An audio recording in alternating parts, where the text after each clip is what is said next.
दिखाने के अंदर बता रहे हैं, क्या है, ये क्या है?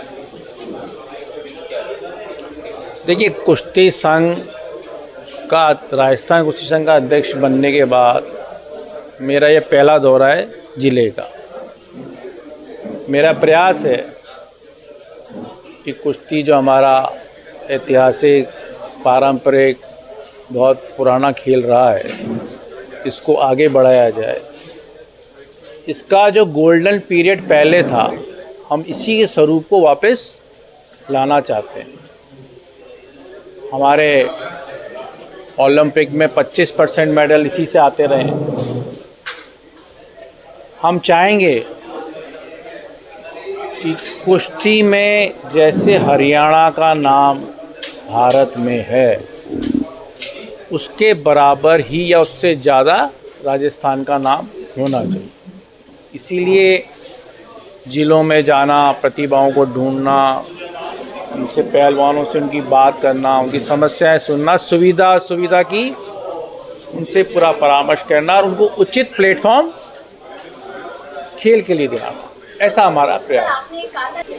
देखिए, एआई एक डिजिटल प्लेटफॉर्म है, उसमें कई चीज़ें तकनीकी आधार पर हमें काफ़ी अच्छी मिलती हैं। हमारे विदेश के जितने भी पहलवान हैं, ईरान के, इराक के, अमेरिका के, रशिया के ख़ास तौर पे, वो एआई तकनीक को टाइमिंग के हिसाब से सेट करके कुश्ती लड़ते हैं। तो मैट वाला ही ठीक। मैट वाला इसलिए ठीक है कि मिट्टी वाले पे आदमी को चोट लगने का डर रहता था।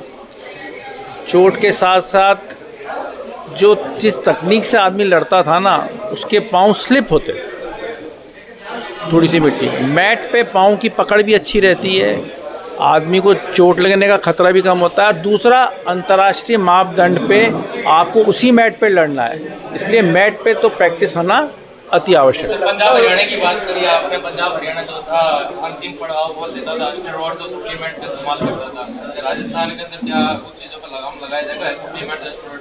हम जो भी टूर्नामेंट कराते हैं, हम जो ड्रग एजेंसी है इसका जो मापतोल करती है स्टेरॉइड्स का, उस एजेंसी को हम पहले लाते हैं। पहले लाके वो रैंडम टेस्ट करते हैं। अभी राजस्थान में हमने कोटा में एक अंतर्राष्ट्रीय स्तरीय दंगल कराया था, अंडर 17 वाला। हमने वो डोप एजेंसीज को पहले बुलाया केंद्रीय, उनने सब ने रैंडम टेस्ट लिए।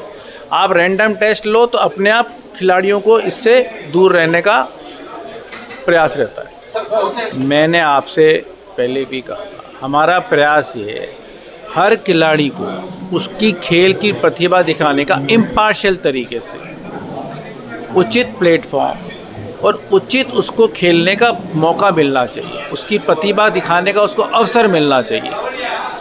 अगर इसमें हम सफल नहीं हो पाते हैं तो खेल संघ का अस्तित्व ही बेकार है। तो हम ये प्रयास करेंगे ऐसा नहीं होगा। वो हमारी टीएडीए टेक्निकली इशू था, उसमें वो रिजॉल्व हो गया। अब टीएडीए खिलाड़ियों को मिलने लग जाएगा, मिलना शुरू भी हो गया। सर, कितना राष्ट्रीय और कितना अंतर्राष्ट्रीय उतारने की सपना दिख रहा है? देखिए, मैंने आपको कितनों की नंबर्स नहीं कह सकता, पर मैं इतना ज़रूर कह सकता हूँ कि 2036 के ओलंपिक्स में भारत में राजस्थान से मैक्सिमम मेडल कुश्ती में आएंगे।